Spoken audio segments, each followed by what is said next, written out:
3장 1절부터 12절입니다. 베드로전서 강해로 말씀 전하고 있습니다. 1절부터 12절인데요. 교독하시겠습니다. 제가 먼저 읽겠습니다. 아내들아, 이와 같이 자기 남편에게 순종하라. 이는 혹 말씀을 순종하지 않는 자라도 말로 말미암지 않고 그 아내의 행실로 말미암아 구원을 받게 하려 함이니, 너희의 단장은 머리를 꾸미고 금을 차고 아름다운 옷을 입는 외모로 하지 말고 마음에 숨은 사람을 온유하고 안정된 심령이 썩지 아니할 것으로 알아. 이는 하나님 앞에 값진 것이니라. 전에 하나님께 소망을 두었던 거룩한 부녀들도 이와 같이 자기 남편에게 순종함으로 자기를 단장하였나니, 사라가 아브라함을 주라 칭하여 순종한 것 같이 너희는 선을 행하고 아무 두려운 일에도 놀라지 아니하면 그 딸이 된 것이니라. 남편들아, 이와 같이 지식을 따라 너희 아내와 동거하고 그를 더 연약한 그릇이요 또 생명의 은혜를 함께 이어받을 자로 알아 귀히 여기라. 이는 너희 기도가 막히지 아니하게 하려 함이라.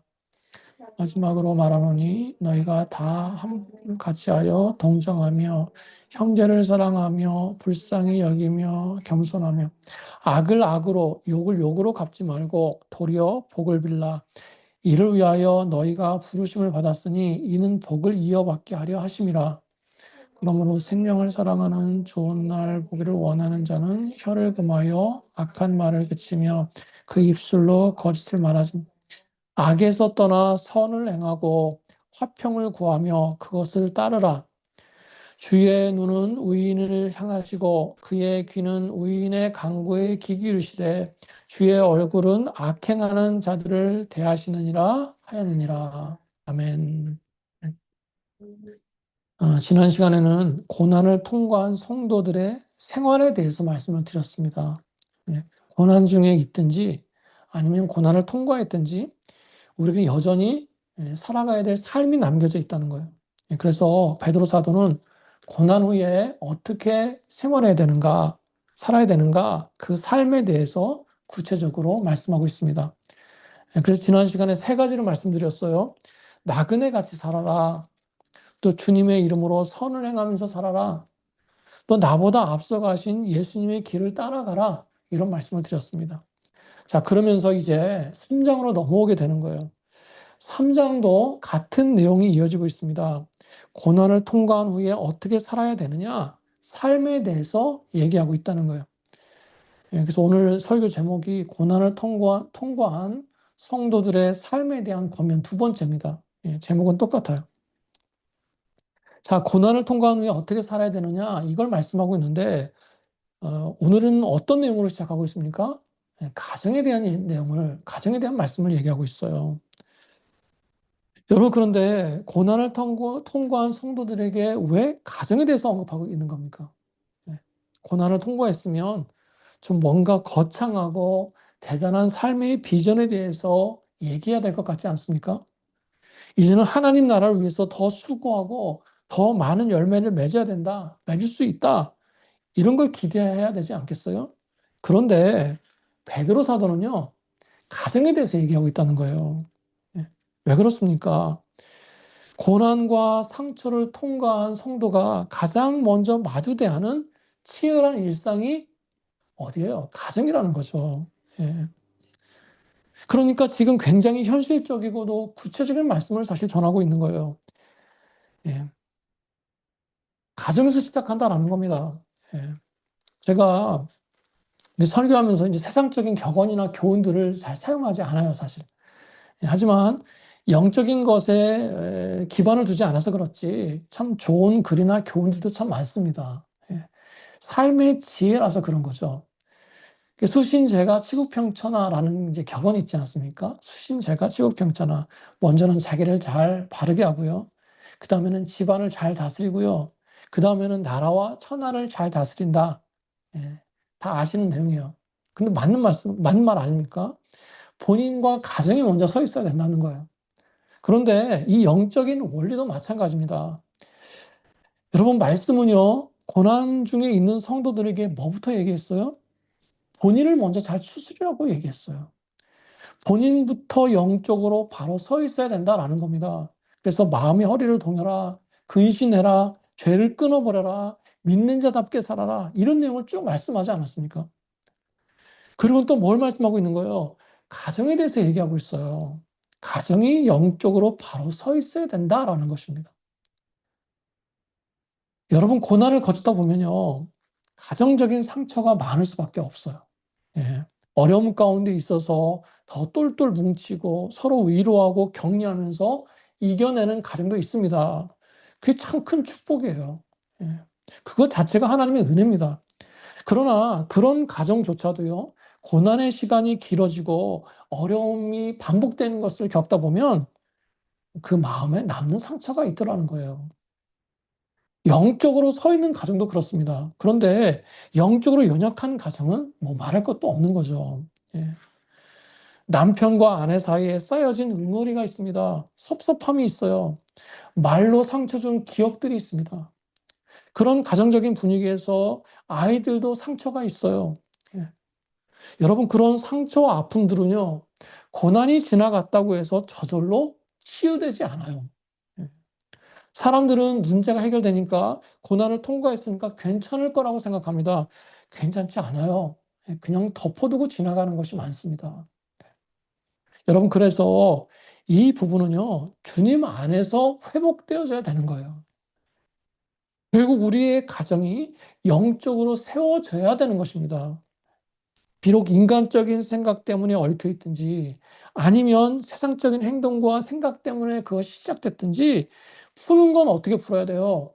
영적인 것으로 풀어야 된다는 거예요. 예. 어떻게 해요? 바로 하나님께서 주신 가정의 기능을 회복하는 것입니다. 예. 하나님께서 원하시는 영적인 가정의 모습으로 돌아가는 거예요. 예, 말로는 참 쉽지만 굉장히 어려운 거 아니겠습니까? 예, 쉽지 않아요. 하나님께서 정하신 가정의 기능을 회복하는 거, 예, 여러 가지가 있겠지만 오늘 본문 말씀에서는요, 아내와 남편의 역할에 대한 것으로 말씀하고 있습니다. 예, 아내는 어떻게 해야 되고 남편은 또 어떻게 되는가라는 거예요. 그래서 이건 비단 고난을 통과한 후에만 해야 되는 것이 아닙니다. 그렇죠? 건강한 가정을 하나님 앞에 영적으로 바로 세우고자 하는, 예, 그런 사람들에게 모두 필요한 말씀이에요. 예. 먼저 1절부터 6절까지 보시면요, 아내들에 대해서 권면하는 말씀이 나옵니다. 예, 그리고 이어지는 7절 한 절입니다. 남편들에게 권면하는 말씀이 나오고 있어요. 좀 엉뚱한 분들은 그런 얘기를 해요. 왜 아내는 길고 남편은 딸랑 한 구절이냐? 뭐 아내의 의무가 더 많기 때문이냐? 불공평한 거 아니냐? 예, 제가 그렇게 얘기합니다. 아니다. 예, 철없는 남편을 위해서 아내가 더 많이 참아야 될 게 더 많아서 그렇다. 예, 여러분, 그런데요, 사실 이건 의무의 많고 적음의 문제가 아닙니다. 예, 사실 아내나 남편에게 권면하는 말씀은 딱 한 가지예요. 아내는 남편에게 순종해라. 그리고 남편은 아내를 존중하고 귀하게 여겨라. 사랑해라. 이 말씀이에요. 누가 더 높냐? 누가 더 귀하냐? 누가 주도권을 가지고 있냐? 이런 말씀이 아니라는 거예요. 예. 그럼에도 불구하고 모든 남편들이 좋아하고 고개를 끄덕이면서 아내에게 들이미는 성경 구절이 바로 1절입니다. 아내는 남편에게 순종하라. 예. 맞지? 나에게 순종해. 이런 강 큰 남편은 없겠지만, 여러분, 그러나 이 말씀은요, 남편과 아내 사이에 높고 낮음, 상하의 지위를 얘기하는 게 아니라는 거예요. 예. 남편과 아내는 주종 관계가 아닙니다. 예, 협력의 관계에 있어요. 하나님께서 창조 질서 가운데 가정을 세우셨습니다. 그리고 그 가정에 기능을 주셨어요. 그 기능은요, 힘 있는 사람이 약한 사람을 함부로 하고 좌우하는 것이 아닙니다. 똑똑한 사람이 좀 부족해 보이는 사람을 가르치고 명령해서 무조건 따라오라고 하는 그런 관계가 아니라는 거예요. 예. 막 명령해서 내 생각에 맞추도록 강요하고 상처 주고 상처받는 그런 관계가 아닙니다. 말씀에서 얘기하는 이 순종은 뭐예요? 순종은요, 사랑을 기반으로 한 순종이에요. 한마디로 사랑하기 때문에 신뢰하기 때문에 순종한다는 겁니다. 굴종적인 일방적인 순종이 아니에요. 여러분, 바울 사도가 에베소서 5장에서 아내들에 대해서, 남편들에 대해서 말씀을 전하고 있습니다. 제가 주례할 때 꼭 전하는 말씀 본문이에요. 거기 보면 오늘 본문 말씀과 아주 비슷한, 거의 똑같은 내용이 나옵니다. 아내들이여, 자기 남편에게 복종하기를 죽게 하듯 하라. 아내들은 남편에게 복종하라는 거예요. 자, 그런데 사실 이 에베소서 말씀 22절 내용의 원문을 보잖아요, 원문. 그러면 복종하라는 단어가 없어요. 예. 그냥 아내들이요, 자기 남편들에게 죽게 하듯 이렇게만 되어 있습니다. 복종하라는 말은 생략했어요. 저는 일부러 그러셨다고 생각합니다. 예. 일부러 그 자리를 비워놓으셨어요. 왜요? 우리가 생각하는 그 복종의 의미로 그 단어가 쓰이는 걸 원치 않으셨다는 거죠. 예. 그래서 그 자리에 일부러 비워놓으신 겁니다. 그런데 왜 복종하라로 번역하고 있는가? 바로 그 앞절에서 사용한 복종하라를 그대로 반복하게 하시기 위함이에요. 그럼 그 앞절에서 얘기하는 복종은 뭐냐? 그리스도를 경외함으로 피차 복종하라 이렇게 얘기합니다. 피차 복종하라. 그러니까 이 복종은 어떤 복종이냐? 하나님을 신뢰하기 때문에 하는 복종이에요. 예. 그리고 이 복종은 뭡니까? 예수님께 사용된 그 복종이에요. 예수님께서 아버지 하나님을 사랑하셔서 하나님 앞에 순종하고 복종하셨습니다. 예. 바로 그 순종이라는 거예요. 그러니까 신뢰하고 사랑하기 때문에 복종하는 거죠. 예. 더군다나 그것도 일방적이지 않습니다. 피차 복종하라 그랬어요. 피차. 그러니까 서로 그렇게 하라고 말씀하고 있는 것입니다. 여러분, 남편이나 아내나 왜 부족함이 없겠어요? 연약한 사람들인데. 그렇지 않습니까? 그러나 그 부족함을 뜯어 고쳐야 될 것으로 생각하는 것이 아니라 내가 돕고 내가 감싸줘야 될 것으로 여기는 것, 그것이 바로 사랑의 기능을 가진 하나님의 가정이에요. 예. 여러분, 그럴 때 하나님께서 그 가정에게 진정한 변화를 주시는 겁니다. 예. 세상의 기능은요, 자꾸 가정을 주도권 싸움으로 몰아가요. 누가 주도해야 되냐? 누가 더 중요하냐? 여러분, 그러나 그게 결코 가정을 변화시키지 못합니다. 예. 우리가 세상 속에서 살아가잖아요. 그래서 세상의 시스템이나 어떤 역기능의 영향을 받아요. 그래서 나도 모르는 가운데 거기에 익숙해져 있습니다. 무뎌진다는 거죠. 그래서 아무런 거부감 없이 그 기능이나 시스템을 따라가요. 그래서 거기서 벗어나기 힘들어요. 예. 아예 벗어날 생각을 못 합니다. 그렇게 하려면 굉장한 용기가 필요하고요. 대가를 지불해야 됩니다. 열심히 공부해서 좋은 대학에 가야 되고요. 좋은 대학, 좋은 과에 가서 괜찮은 잡을 잡아야 되고요. 그래야 좋은 사람 만나서 행복한 가정을 이룰 수 있고요. 예. 이게 틀렸다는 게 아닙니다. 그러나 꼭 정답도 아니더라는 거예요. 예. 우리가 생각하고 기대한 코스로 간다고 하더라도 그게 꼭 성공한 인생이다, 행복한 인생이다, 이걸 장담할 수 없더라는 거예요. 가능성을 높여주는 거지 그게 꼭 맞는 해법은 아니라는 겁니다. 여러분, 그런 세상의 기능을 너무 신뢰하지 마세요. 하나님이 정하신 방법을 따라가시기 바랍니다. 예. 가정도 마찬가지예요. 하나님께서 정하신 기능이 있습니다. 하나님의 형상대로 지으신 하나님께서 원래 원하셨던 그 모습, 그걸 따라가야 되고 그걸 회복해야 되는 거예요. 세상적으로는 더 많이 누리지 못하는 것 같아도요. 영적인 가정을 지켜가면서 살아가는 것, 여러분, 그게 축복입니다. 예. 축복인 줄로 믿습니다. 가정에 하나님께서 원하시는 그 사랑과 순종의 기능이 살아있어야 됩니다. 예. 사랑함으로 남편에게 순종하시기 바랍니다. 주 안에서 그렇게 하시는 거예요. 예. 예, 혼자 되신 분들에게도 말씀을 드립니다. 제가 저희 어머니에게 자주 드리는 말씀이에요. 혼자가 아니에요. 예. 남편 되신 예수님과 함께 또 그 예수님께 순종하면서 사시기 바랍니다. 영적으로 신랑 대신 남편 대신 예수님, 이게요 사실 인간적인 표현이 아니에요. 성경에 나옵니다. 이사야서 54장 5절을 보시면 이렇게 얘기합니다. 이는 너를 지으신 이가 네 남편이시니라. 예.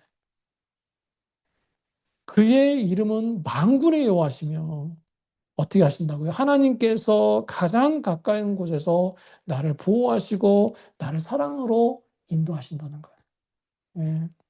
여러분, 그리고 여러분 잘 아시잖아요. 아까 말씀드린 에베소서 5장에서 아내와 남편과의 관계를 뭐로 비유합니까? 교회와 예수님으로 비유하지 않습니까? 그래서 예수님께서 신랑 되신다라는 이 표현은요, 뭐 최근에 얘기한 것이 아니라 교회의 오랜 전통 가운데 나왔던 표현이에요. 예. 사별했거나 이혼을 했거나 아니면 독신 가운데 있거나 주님이 가장 가까운 동행자라는 것입니다. 예. 여러분, 그러므로 혼자 되신 분들께도 말씀을 드립니다. 남편 되신 예수님께 순종하시기 바랍니다. 예. 자, 말씀을 보세요. 베드로 사도는요, 심지어 믿지 않는 남편에게도 순종하라고 가르치고 있어요. 말씀에 순종치 않는 자 이렇게 나와 있는데 이건 믿지 않는 남편을 얘기하는 겁니다. 그런데 왜 믿지 않는 남편에게도 순종하라고 말하는 것인가? 말씀은 뭐라고 얘기합니까? 그런 아내의 삶을 통해서 그 남편이 구원받을 가능성이 있기 때문이라는 거예요. 그러니까 그 아내의 삶을 통해서 복음이 전해질 수 있다는 거죠. 예. 한마디로 표현해 볼까요? 순종이 구원의 통로가 될 수 있다. 굉장히 귀한 것입니다. 그 잔소리나 비판이 아니라 순결한 행실과 경건함으로 남편을 감화시키고요. 그 선한 행실을 통해서 결국 믿지 않는 남편도 구원의 길로 인도하는 통로가 된다라는 거예요. 예. 이게 바로 아내의 순종을 통한 가정의 순기능이라는 것입니다. 예. 자, 이렇게 아내들에게 먼저 순종을 말씀하고 있고요. 그 다음에 뭘 얘기합니까? 마음의 겸비를 말씀하고 있어요. 바로 3절, 4절 말씀입니다. 베드로 사도가 이 내용을 보면요. 베드로 사도가 아내들에게 여인들에게 단장하고 꾸미는 것에 대해서 말하고 있는 것 같은데 단순히 너무 꾸미는 것에 치중하지 말아라 이런 내용이 아닙니다. 예. 거기에 초점이 있지 않아요. 사실 꾸미는 걸 얘기하면서 외모가 아닌 그보다 뭡니까? 더 중요한 이 마음 중심을 얘기하고 있는 거예요. 예. 온유한 마음과 아름다운 인격을 가져야 된다. 이 말씀을 지금 하고 있는 겁니다. 그러면서 구체적인 예로 아브라함의 아내 사라를 예를 들고 있어요. 아브라함이 믿음의 아버지가 된 것처럼 아브라함에게 순종한 사라 역시 믿는 자들의 어머니가 됐다라는 거예요. 예. 아브라함에 대한 순종이 뭡니까? 사라에게 축복으로 돌아왔다고 말씀하고 있는 거예요. 그러니까 아브라함만 위대한 것이 아니라 사라도 위대하다. 사라도 위대한 어머니가 됐다. 이걸 얘기하고 있는 것입니다. 이게 바로 하나님의 방법이라는 거예요. 예. 화려한 머리나 금장식 같은 어떤 외적인 것에 목매이지 말고요. 세상의 기준을 가지고 괴로워하지 말고 하나님의 기준으로 그 마음과 삶을 단장하라. 이걸 말씀하고 있는 거예요. 그게 바로 썩지 않는 가치고요. 하나님 앞에서 온전한 가정을 세우는 진짜 힘이 된다는 것입니다. 예. 여러분, 가정에서 영적으로 견고하게 서 있는 아내, 예, 흔들림 없는 엄마, 얼마나 든든합니까? 그 마음이 온유하고 그 중심이 바로 서 있는 아내, 또 엄마, 이 가정의 든든한 버팀목이 되는 거예요. 하나님 앞에서 그 마음을 잘 겸비하면서 잘 가꾸어 가면서 살아가시는 그런 아내들 되시기를 축복합니다. 예. 베드로 사도는요, 이렇게 아내들에게 순종하는 것, 또 내면의 아름다움을 추구하는 것, 이걸 말씀하고, 말씀을 전하고, 거기에 또 한 가지 말씀 전합니다. 바로 믿음의 본을 따라가라. 이 내용이에요. 믿음의 본을 따라가라. 5절 보시면, 전에 하나님께 소망을 두었던 거룩한 부녀들도 이와 같이 했다 그랬습니다. 그러니까 믿음의 선조들도 그렇게 했다는 거예요. 이 말씀은 뭐냐? 그런 믿음의 본을 따라가라 이런 뜻이에요. 이 뜻이 그 속에 들어있어요. 믿음의 선조들이 어떻게 했습니까? 고난과 상처 속에서도 두려움에 압도되지 않았어요. 끝까지 하나님을 신뢰함으로 가정의 중심을 바로잡았다는 것입니다. 그리고 영적인 맷집을 길렀다는 거예요. 여러분 주변에 그런 믿음의 사람들이 있으십니까? 예, 그런 믿음의 사람들과 가까이 지내세요. 내 믿음을 시험하거나 깨트리는 사람과 가까이 하지 마세요. 도움이 안 됩니다. 꼭 누구만 만나고 오면 마음이 힘들어지는, 그건 좋은 만남이 아니에요. 예. 말씀이 뭐라고 얘기합니까? 미련한 자와 동행하면 해를 받고 지혜로운 자와 동행하면 지혜를 얻느니라 그랬어요. 잠언 말씀이죠.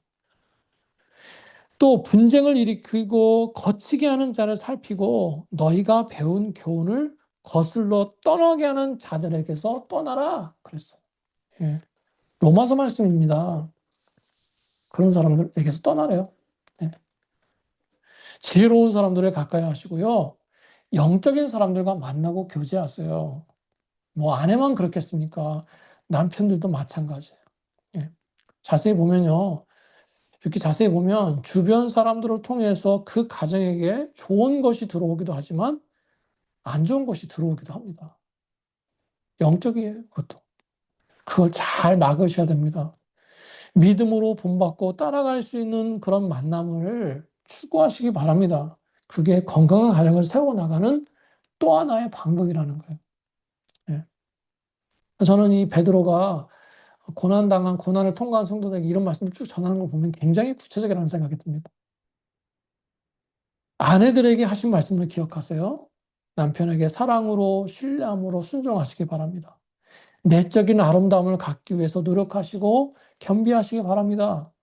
건강하게 믿음 생활할 수 있는 본이 되는 사람들을 만나시길 바랍니다. 이게 아내들에게 하는 권면이에요. 자, 이렇게 아내들에 대해서 말씀하고 7절에 보시면 이제 남편들에 대해서 얘기하고 있어요. 남편들아 이와 같이 지식을 따라 너희 아내와 동거하고 그를 더 연약한 그릇이요 또 생명의 은혜를 함께 이어받을 자로 알아 귀히 여기라 이는 너희 기도가 막히지 아니하게 하려 함이라. 예. 첫 번째 지식을 따라 너희 아내와 동거하라 이렇게 얘기합니다. 지식을 가지고 아내와 함께 하라는 거예요. 근데 여기서요 지식이 참 중요합니다. 이 지식은요 하나님의 뜻을 바로 아는 영적인 지식을 말하는 거예요. 예. 이게 잘못하면 이 지식을 뭐로 생각합니까? 세상적으로 많이 아는 거.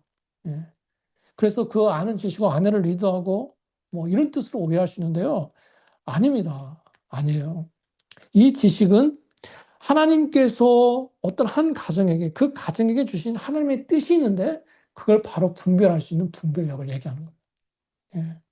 통찰력을 얘기하는 겁니다. 하나님께서는 한 가정의 남편에게 분별력을 주셨다는 거예요. 예. 그래서 이렇게 보면요. 남편들은 좀 넓게 보는 그런 성향이 있어요. 그런 눈이 있습니다. 뭐 다 그런 건 아니지만, 그리고 아내는 어떻습니까? 좀 섬세해요, 섬세. 예. 아내는 섬세하고 남편은 넓게 본다. 여러분, 그래서 남편들이 믿음의 남편들이에요. 믿음의 남편들이 가정을 위해서 하나님께 해야 될 것이 있습니다. 하나님의 뜻이 무엇인지 그걸 바로 분별할 수 있게 해달라고 그 통찰력을 달라고 구해야 된다는 거예요. 예. 자기 감정이 자기 고집대로 가정을 이끌어가는 게 아닙니다. 하나님의 뜻을 분별하면서 가정을 세워나가는 책임을 맡은 거예요. 이 지식은 뭐냐? 하나님께서 기뻐하시는 길이 뭔지, 무엇이 우리 가정을 살리는 길인지, 아내를 어떻게 사랑해야 되는 건지, 자녀를 어떻게 키워야 되는 건지를 분별하는 영적인 통찰력이라는 것입니다. 예. 여러분, 남편은 지배자가 아니에요. 예. 방향을 분별하는 사람이에요. 너희를 향하신 하나님의 뜻이 무엇인지를 분별하도록 하라. 로마서 말씀입니다. 예. 남편들이 그걸 해야 돼요. 물론 이런 분별력은요, 남편들만의 전유물이 아닙니다. 예. 하나님께서는 그 분별력을 아내에게도 주시죠. 그런데 같이 가야 되는 거 아닙니까? 예. 아내는 받았는데 남편이 받지 못한다면 같이 갈 수가 없는 거죠. 예. 하나님께서 남편을 가정의 머리로 세우신 것은요, 그에게 큰 배의 키와 같은 역할을 맡기신 거예요. 예. 그러므로 남편은 기도하면서 말씀 가운데서 분별력을 가지고 하나님께서 원하시는 방향으로 가기 위해서 힘써야 된다는 것입니다. 예. 그런 지식이 남편들에게 있으시기를 축복합니다. 예. 두 번째, 남편들은 아내 연약함을 돌보라 이렇게 얘기합니다. 예. 아내는 연약한 그릇 같대요. 그렇게 육적으로 연약하다는 거죠. 또 아내는 생명의 은혜를 유업으로 함께 받을 자다 이렇게 얘기합니다. 이게 무슨 말입니까? 하나님께 동일한 은혜, 동일한 유업을 받은 존재라는 거예요. 그러므로 귀하게 여겨라. 예. 아내를 귀하게 여겨라. 당연한 말이죠. 세 번째로 남편들에게 뭘 말씀하고 있습니까? 기도가 막히지 않아야 된다 이 얘기를 하고 있어요. 기도가 막히지 않게 하라. 여러분, 우리의 기도가 언제 막힙니까? 경건한 삶을 잃어버렸을 때예요. 그렇죠? 죄 가운데 있을 때 우리의 기도가 막힙니다. 내가 믿음을 잃어버렸을 때 기도가 나오지 않아요. 여러분, 기도가 막히지 않으려면 내가 경건 가운데 살아야 됩니다. 늘 기도에 힘써야 됩니다. 기도하지 않으면 기도가 막히는 거예요. 예. 그리고 이 말씀은요, 결국 무슨 뜻입니까? 신앙생활과 가정생활은 함께 가는 거라는 거예요. 사실 당연한 말이죠. 가정이 화목할 때, 가정이 신앙 안에서 하나가 될 때 하나님 앞에서 막힘이 없이 나갈 수 있는 겁니다. 예. 가정에서 막 다투고 싸우고 갈등 가운데 있는데 교회에 와서 기도가 나오고 기뻐하면서 사역할 수 있다. 그거 안 되는 겁니다. 가정의 영성은 교회의 영성과 이어지게 되어 있습니다. 예. 가정이 하나님 앞에서 바로 서 있을 때 거리낌이 없고 서로 사랑하고 화목할 때 교회에서도 그렇게 할 수 있는 거예요. 예. 여러분, 그러므로 영적으로 깨어 있고 예배와 기도가 있고 그래서 하나님의 임재와 인도하심이 있는 그런 가정이 되시기를 축복합니다. 남편이 해야 될 일, 영적으로 분별력이 있기 위해서 기도해야 되고요. 아내를 귀하게 여기고요. 가정이 영적인 가정이 되도록 힘써야 될 줄로 믿습니다. 예, 그런 남편들 되시길 축복합니다. 자, 이렇게 가정에 대해서 아내와 남편에 대해서 말씀하시고요. 8절부터 10절까지를 보시면 완전히 이제 다른 것에 대해서 다른 대상에 대해서 말씀하세요. 믿음의 형제들, 곧 성도들을 향해서 권면하고 있습니다. 이 말은 뭐냐? 앞에서는 고난을 통과한 가정들에게 한 말씀이라고 한다면 이 후반부에 있는 내용은요, 고난을 통과한 공동체에 대해서 말씀하고 있는 거예요. 예. 그러니까 가정에서 교회 공동체로 확장해서 말씀하고 있는 겁니다. 완전히 다른 얘기예요. 간단하게 요약을 하겠습니다. 여러분 8절을 보시면요, 이 짧은 한 절에 5가지를 말씀하고 있어요. 예, 먼저는 다 마음을 같이 하라 이렇게 얘기합니다. 사람도 다르고 인격도 다르고 마음도 다른데 한 마음이 될 수 있는 이유가 뭐냐? 같은 목표를 가지고 있기 때문이라는 거예요. 바로 예수 그리스도라고 하는 목표, 하나님을 위한 삶이라고 하는 그 목표, 교회의 덕이라고 하는 같은 목표를 가지고 있기 때문에 하나가 될 수 있다는 거예요. 예. 또 말씀은 동정하라 그래요. 동정하라. 예전 성경에는요, 채율하라 이렇게 되어 있습니다. 그러니까 여러분, 채율한다라는 의미가 더 잘 이해가 되실 거예요. 뭡니까? 연약함을 이해하고 돌봐준다 이런 뜻이에요. 예.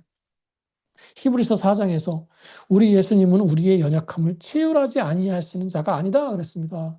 우리의 연약함을 다 이해하시고 돌봐주시는 분이라는 뜻이죠. 예. 그런 예수님처럼 해야 된다라는 거예요. 또 형제를 사랑하라 그랬습니다. 예. 가족같이 서로를 사랑하라는 겁니다. 또 불쌍히 여기라 그랬어요. 긍휼히 여기라는 뜻이죠. 예, 긍휼이라는 뜻 잘 아시잖아요. 긍휼은 높은 데서 낮은 데를 내려다보면서 하는 것이 아니라고 그랬어요. 그건 동정이라고 그랬습니다. 긍휼은 그 사람의 자리까지 내려와서 같은 자리에서 불쌍히 여기는 거라고 그랬어요. 예. 또 겸손하라 말씀하세요. 겸손하라. 공동체 가운데 다른 사람들을 자신보다 더 낮게 좋게 여기고 자신을 낮추라는 거예요. 예. 사람들 앞에서 자신을 세우면 교만해지게 되어 있습니다. 겸손은요, 하나님 앞에서 자신을 세우는 거예요. 사람이 아니라. 하나님 앞에서 자신을 세우고 자신의 실존을 발견하는 사람이 겸손할 수 있습니다. 여러분, 이렇게 공동체에 대해서 어떻게 살아야 되느냐 5가지를 말씀하시고요.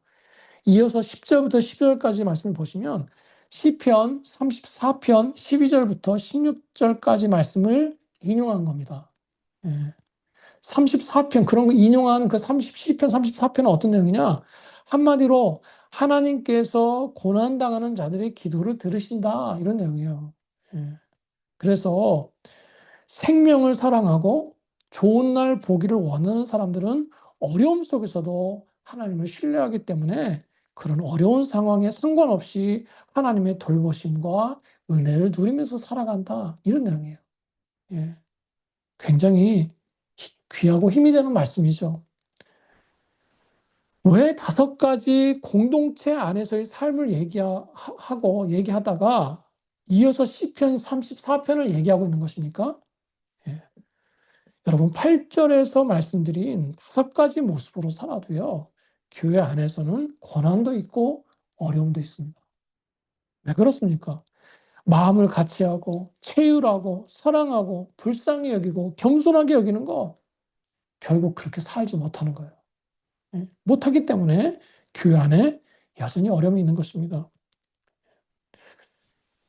여러분 그러나 분명한 것은 무엇입니까? 이 인용한 시편 34편에 말씀하시는 것처럼 하나님께서는 그런 나를 보고 계시고 그런 나의 간구도 듣고 계시다는 거예요. 그리고 결국은 좋은 날 보기를 원하는 사람에게 곧 우리에게 뭘 주세요? 승리를 주신다는 겁니다. 예. 여러분 그런 믿음으로 신앙생활, 교회 생활 하시길 바랍니다. 교회가 불의한 모습들, 또 불의한 사람들에 의해서 주도되어지고 흐트러지는 그런 일들이 없어야 되겠죠. 예. 고난을 통과한 성도들에게 뭡니까? 가정의 삶뿐만 아니라 공동체의 삶, 교회 안에서의 삶에 대해서도 바로 살아야 될 것을 말씀하고 있는 것입니다. 예. 어떻게 보면 당연한 거죠. 예. 여러분 그런 교회를 이루어 가시기를 축복합니다. 예. 오늘 고난을 통과한 성도들의 삶에 대해서 꽤 많은 말씀을 드렸어요. 그죠? 가정에 대해서, 특별히 아내와 남편에 대해서 말씀을 드렸어요. 아내는 남편에게 사랑으로 순종하고 내면의 아름다움을 추구하고 또 본받을 수 있는 영적으로 건강한 사람들과 만나고 교제하라 그랬습니다. 남편은 영적인 분별력을 위해서 기도하고 연약한 아내를 돌아보고 기도가 막히지 않게 하라고 그랬어요. 예. 어느 부분에 해당이 되십니까? 다 해당이 되나요? 또 교회 공동체에 대해서도 말씀을 드렸어요. 공동체 안에서 목표를 가지고 마음을 같이 하고요. 치유하고 사랑하고 불쌍히 여기고 겸손해라 그랬습니다. 그걸 위해서 강구하고 포기하지 않을 때 승리를 주신다 그랬어요. 예. 좀 많은 내용이지만 참 구체적인 삶의 내용들 아니겠습니까? 꼭 기억하시고요. 한 주 동안 살아가시면서 이 말씀대로 적용하고 살기를 힘쓰시는 그런 저와 여러분 되시기를 축원합니다. 축원합니다. 아멘.